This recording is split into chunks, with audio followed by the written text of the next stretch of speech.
Sejam todos bem-vindos a mais um vídeo desse quadro Fim de Papo, com uma chamada bombástica, né? Mas seguindo a linha do primeiro, né? Não sei se vocês viram, mas todos vocês viram o primeiro vídeo deste quadro, quando eu falei, né, que eu fui massa de manobra da direita.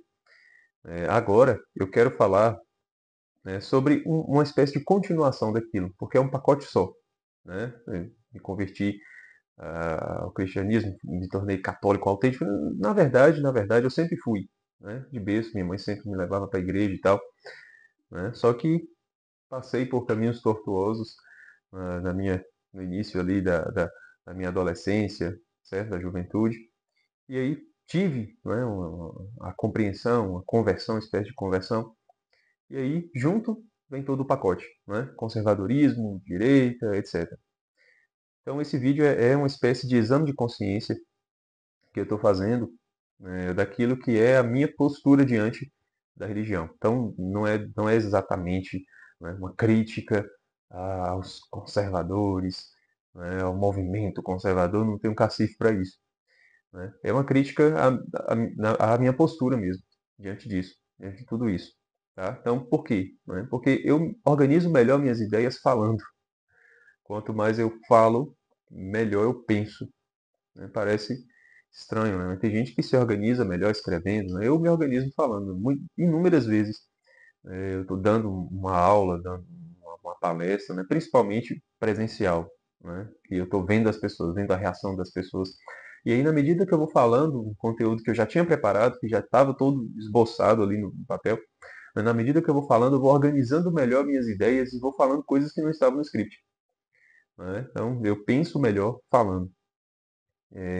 Quer dizer, então eu estou fazendo esse vídeo porque eu preciso organizar melhor as minhas ideias. Tá? Então, uma espécie de exame de consciência daquilo que é a minha atitude diante da religião. Então, por que, que eu não sou conservador? Né?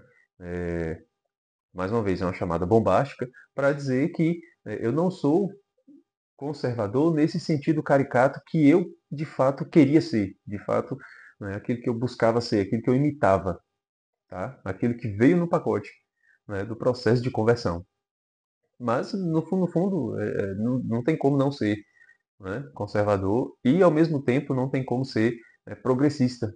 Né, porque a gente conserva algumas coisas e a gente quer mudar outras coisas, né, o tempo todo.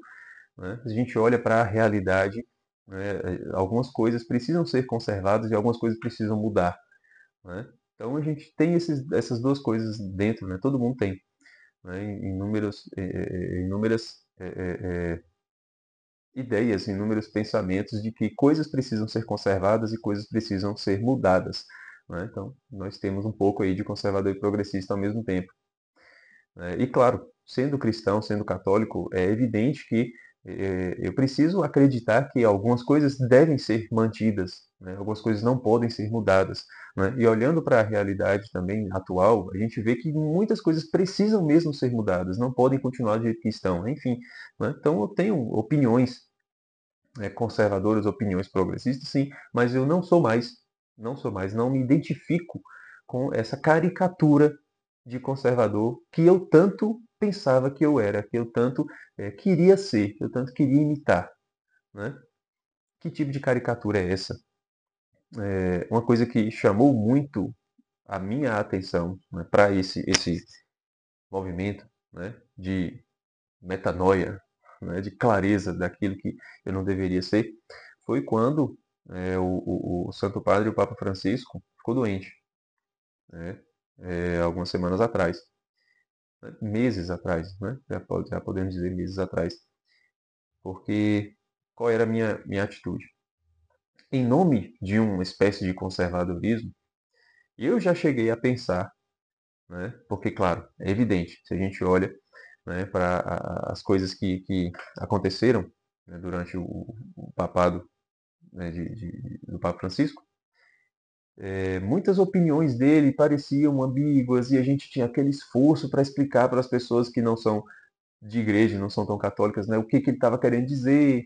Né, algumas coisas deixavam a gente com a pulga atrás da orelha, né, mesmo de forma objetiva não tendo mudado nada. Né, se a gente olha para o geral, nada objetivo foi mudado.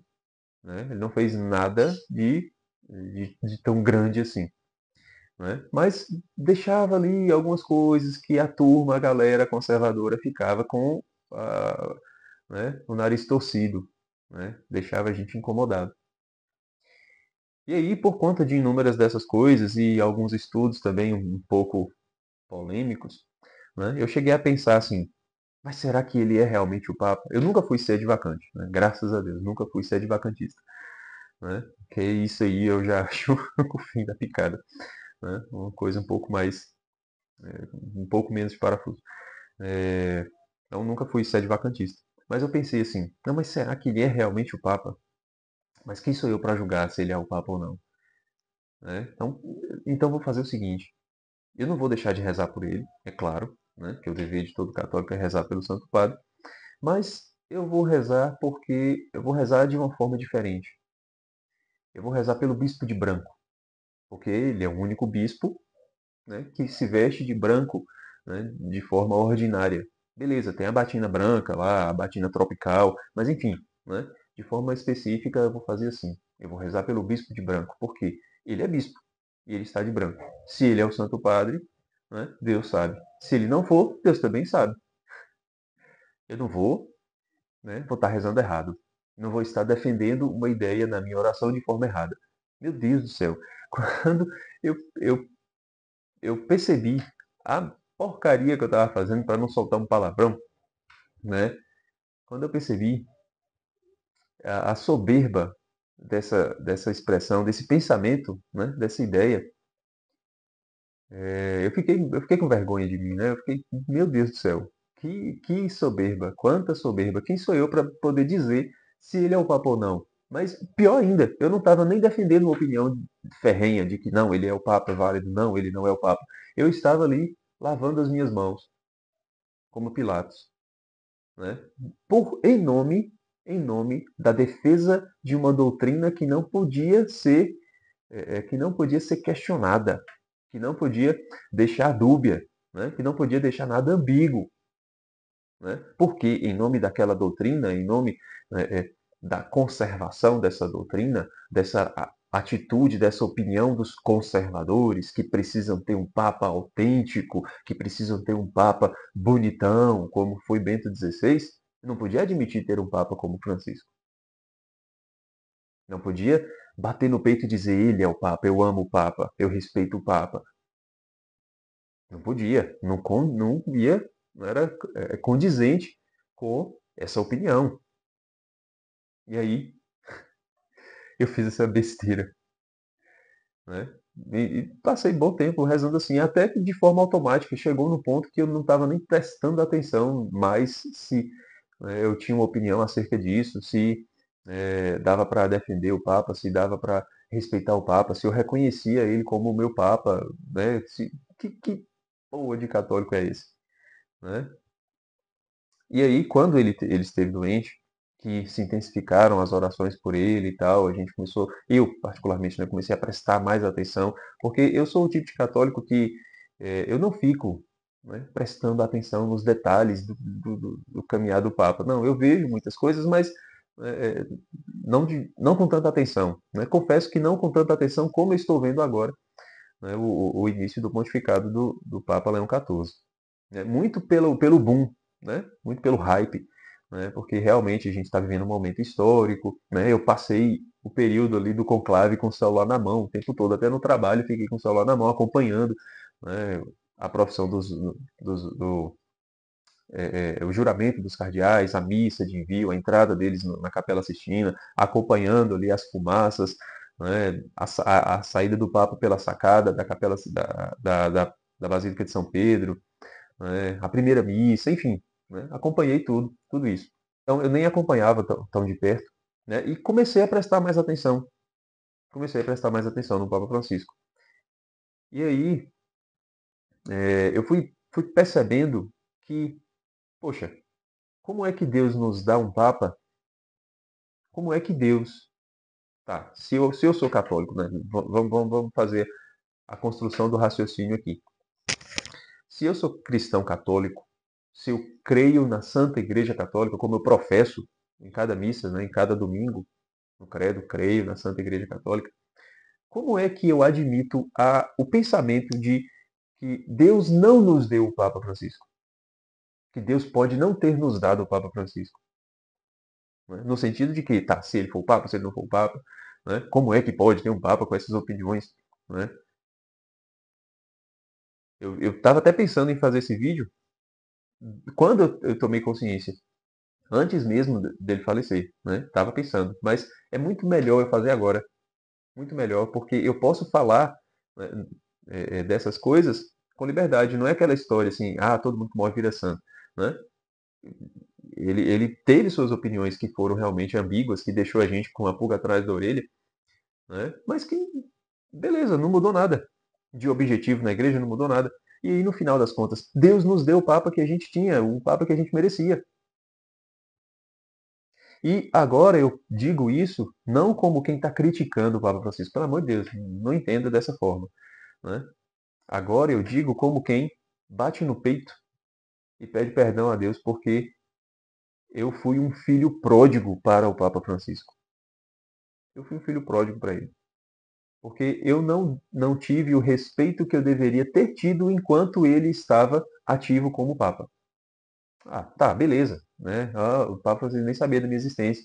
Né? Pode ser que agora, de onde ele estiver, né, do céu, ele pode estar, né, sabendo quem sou eu. Né? Mas antes, tá, não fazia diferença para ele. E, poxa, né? Eu, como cristão católico que crê na Santa Igreja Católica, eu não tive o respeito que eu deveria ter tido pelo Papa. Uma atitude interior. Eu não externalizava isso, eu não saía falando isso para todo mundo. Né? Só as pessoas mais próximas, não, até comentei isso com os amigos mais próximos de que eu rezava desse jeito. Né? Mas enfim, quando ele esteve nessa fase que a gente precisou intensificar as orações, eu tomei consciência dessa besteira que eu estava fazendo e comecei a ter mais respeito pelo Papa. Comecei a ter mais respeito. Comecei, é, ainda brinquei, né, que teve um amigo que falou assim, depois daquela carta do Papa, falando de literatura, ele começou a ter mais respeito e amor pelo Papa. Aí eu falei, respeito sim, amor já nem tanto, né? Falei com ele, mas no fundo, estava começando a nascer uma espécie de amor pelo Papa, né? Não pela pessoa, né? A pessoa de Bergoglio, mas pelo Papa. Poxa, é o Papa, é o nosso papai, é o nosso papai. E ele precisa da gente. E eu comecei a rezar mais. Comecei a rezar pelo Santo Padre, o Papa Francisco. E eu estou falando tudo isso para dizer que essa mudança, essa espécie de confissão, né, mesmo que só para mim, né, daquilo que eu deveria ter feito, da atitude que eu deveria ter tomado, né, enquanto fiel católico, independente das opiniões dele, independente daquilo que ele estava falando ou deixando de falar, ele era o meu papai, ele era o meu papa. Né? Isso mudou algo na minha cabeça, isso virou uma chave, né, que eu já estava tomando consciência, né, de toda essa atitude que eu não sou, não me identifico, né, como esquerda-direita, eu estou cagando para esses negócios de política, de verdade. Né? E em relação a essa atitude de conservadorismo, né, também eu já tava tomando consciência disso, já não me identificava mais, né, como um conservador, já não me identificava. Só que precisou virar a chave de forma ainda mais forte, ainda mais intensa, porque o problema não é me identificar tanto com o conservadorismo, o problema é eu tomar o conservadorismo como uma ideologia, certo? Não só o movimento conservador na política, que eu não estou nem aí, né? Mais a questão de ser um conservador na igreja, ser um cristão católico conservador. Né? Tomar essa posição religiosa como uma ideologia. Esse é o problema. Né? E aí estava vindo essa questão, a época, né, da eleição, e todo mundo assim, meu Deus, e agora quem é que vai ser o Papa? Né? Vai ser fulano de tal, tem que ser cicrano. Né? E aí eu fiquei pensando, tá, beleza. Que seja um excelente cardeal conservador, que seja, né? Tá, vamos falar o verbo no popular, né? Vamos rasgar o verbo aqui. Que seja Robert Sara. Mas e se não for? Se for um cardeal progressista, né? Se for um cardeal aí com um pensamento totalmente errado e tal, beleza, né? Tá. que fosse qualquer um dos dois, o que ia mudar de objetivo na minha vida? Eu fiquei pensando nisso. Eu fiquei pensando, né? O que queria mudar na minha vida, né? No meu dia a dia, na minha, minhas contas, né? Ia mudar, alguém ia pagar mais as minhas contas, né? Eu ia trabalhar menos, né? Ou pior, né? Minha atitude na igreja, né? O que ia mudar de objetivo na minha vivência de religião? Porque religião, eu ainda vou trabalhar melhor isso daqui. Religião é prática. Religião não é ideia. Religião não é opinião. Ideia, né? Ideologia são esses movimentos, né? Dentro da igreja. Mas a igreja é prática. Tá? O que na minha prática da religião ia mudar? O Papa ia chegar destruindo tudo, ia proibir a comunhão na boca, a comunhão de joelhos, um negócio assim, da noite para o dia. Meu Deus do céu, não ia mudar nada de forma objetiva na minha vida, não ia mudar. Independente se for o Papa bonzão, se for o Papa ruinzão. E aí de repente veio o Cardeal Prevost, que eu não fazia ideia de quem era, né? Não conhecia de jeito nenhum. Né? Quando falou o nome, né, dele, falou Robert, todo mundo assim, uau, será que é o Sara? Né? E aí falou Prevost. Fui imediatamente com outro celular pesquisar, né, para ver a carinha dele antes dele sair da sacada. E aí falou Papa Leão, 14º. Falei, uau, né? Já gostei dele pelo nome, né? De forma emocional, né? Gostei, né? Ele é, né, um papa bonitinho, né? Gostei dele, né? Uma brincadeira, né? Fiquei tão fã dele que fiz uma harmonização facial para ficar com o nariz igual dele, né? Mas brincadeiras à parte. Gostei dele, não sei, né, das opiniões dele, né? Percebo que é, tem um discurso muito é, com as coisas muito boas e ao mesmo tempo com outras muito comuns, mas e daí? Não me interessa, né? Não me interessa, ele é o Papa que Deus nos deu, ele é o nosso papai. E agora a gente deve amar e respeitar. Porque, afinal de contas, se eu sou católico, se eu creio na Santa Igreja Católica, um dos requisitos da Igreja Católica é o quê? Termos um Papa. O Papa é o nosso papai. Então a gente respeita e ama, certo? Mas eu não tô, né, igual tem muita gente por aí, tá, né, achando o máximo que ele está fazendo um bocado de coisa que Francisco não tinha feito. E eu olho assim, mas espera aí, ele está fazendo algo de extraordinário ou ele está simplesmente seguindo o ordinário que o Papa Francisco tinha mudado um pouquinho, né? Ele está seguindo o script que deveria ter sido seguido. O Papa Francisco interrompeu algumas coisas e mudou outras, né? Aí todo mundo já está, uau, ele é o cardeal, ele é o Papa conservador, né? Vamos com calma aí que, né, tá parecendo ser um Papa comum, né? Digamos, né? Comum no sentido ordinário da coisa,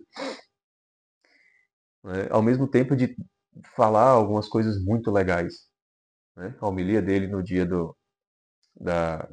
no dia que ele recebeu o palio e o anel do pescador, né? Ele falou algumas coisas muito legais e outras já nem tanto, né? Então, qual é a minha atitude?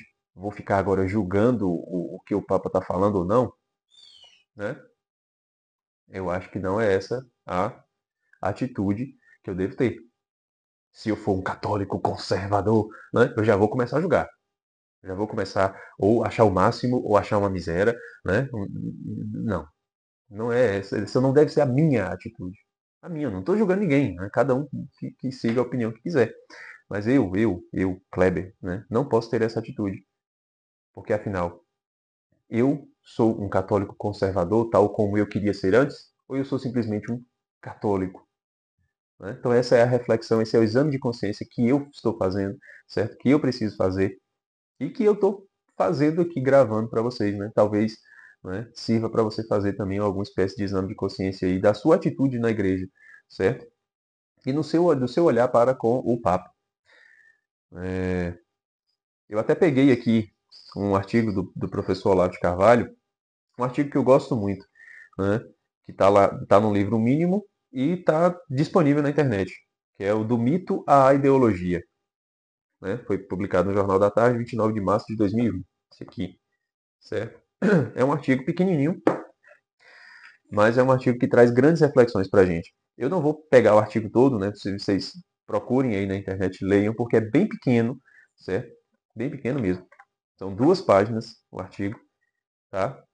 E falam de uma realidade extremamente importante para a gente compreender a religião, certo? Ele começa falando de um fenômeno no Brasil, né, que é a, a, a falta de santos místicos e filósofos num país gigantesco como o Brasil, né, e velho como o Brasil, né, já fala de uma anomalia espiritual assustadora.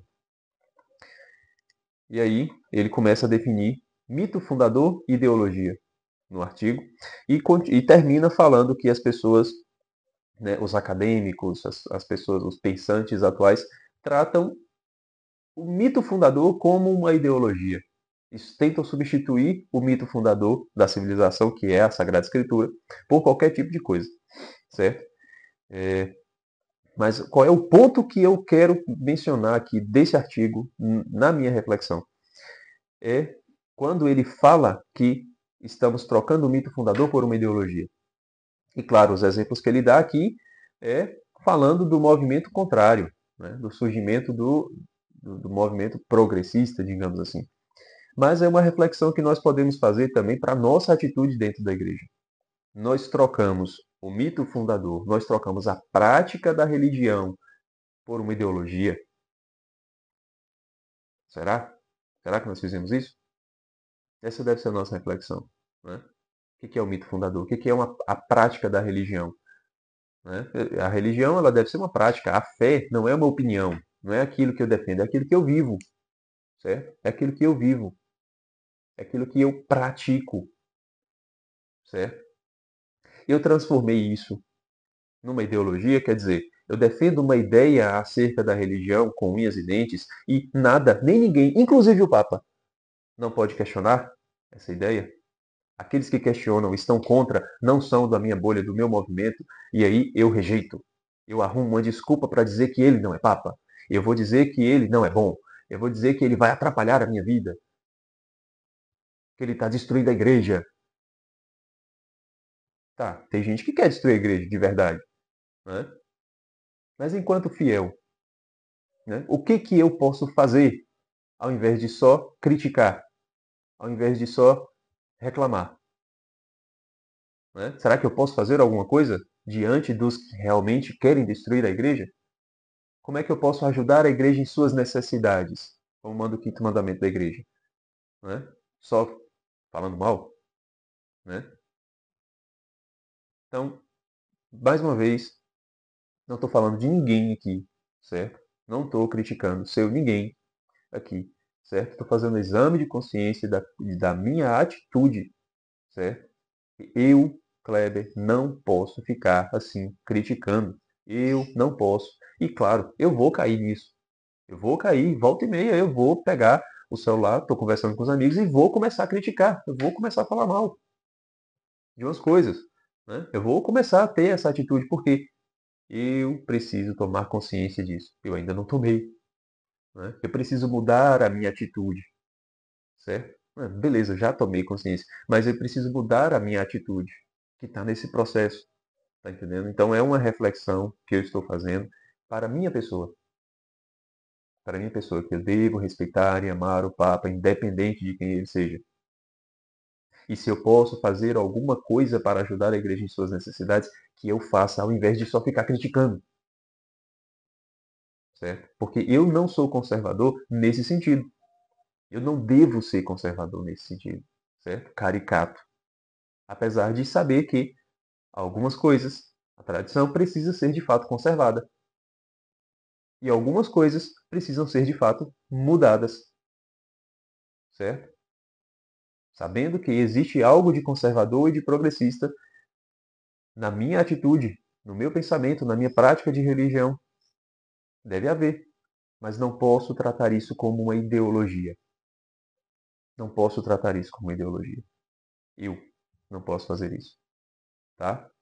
Então, é isso que eu tinha para falar. Né? Se você sentiu aí que, poxa, a carapuça serviu, não foi essa a intenção. Tá? Não foi essa a intenção, colocar a carapuça em ninguém. Foi colocar em mim mesmo. Tá?